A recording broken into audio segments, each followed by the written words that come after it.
Dă-te, mă. Este nouă aici, Kiss FM. Sunteți în continuare la Kiss by Kiss. Am ascultat împreună Mad Khan și Amira, Freaking Like Me. Hai să facem și primele dedicări venite astăzi la 07 Salutare, Sorin de Kiss pentru toți chisomanii din această seară. Semnează Răzvan. Bună, sunt Alina, ascult Kiss și am parte de cele mai frumoase zile alături de voi. De aceea vreau și o seară frumoasă pentru iubitul meu supărat, Ion din Vadu, care acum ascultă și el. Salutare, Ana, și așa o melodie să fie. Iar pentru iubitul meu Ion semnează Găbuța. O melodie drăguță pentru prietena mea, Hana, și mulțumesc mult, semnează Marian din Vâlcea. Continuăm aici la Kiss cu Andrei Bănică. Uite-l, uite-l!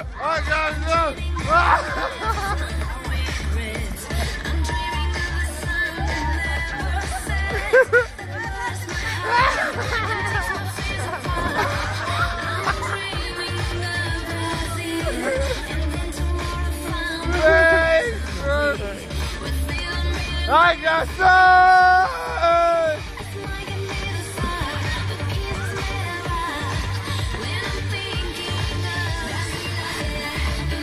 Vă rog să ieșiți cu Adidas-ul pe gheață. Bine, dă-te!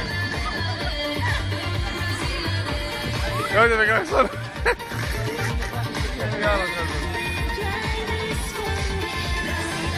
Până aici mai care și cineva! Vrei filmat?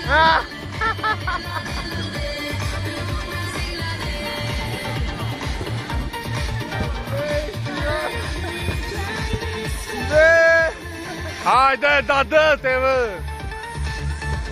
Hai, dă-te! Ia-că-te-l, ia-că-te-l!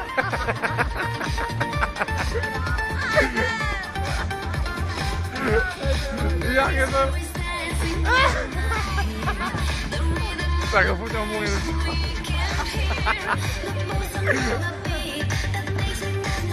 Ia-că-te-l! Numerele 114, 117 și 118 sunt rugați să ia șampanie.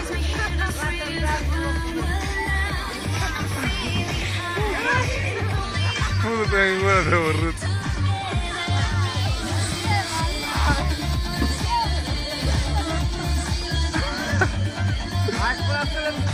Ia, hai!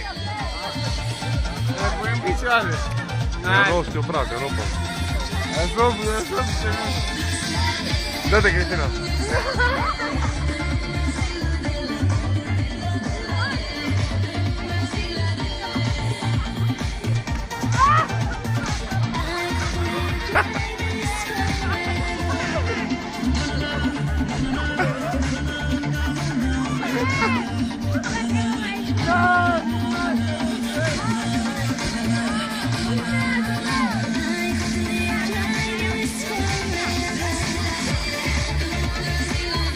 Ia-că-te, uite-te!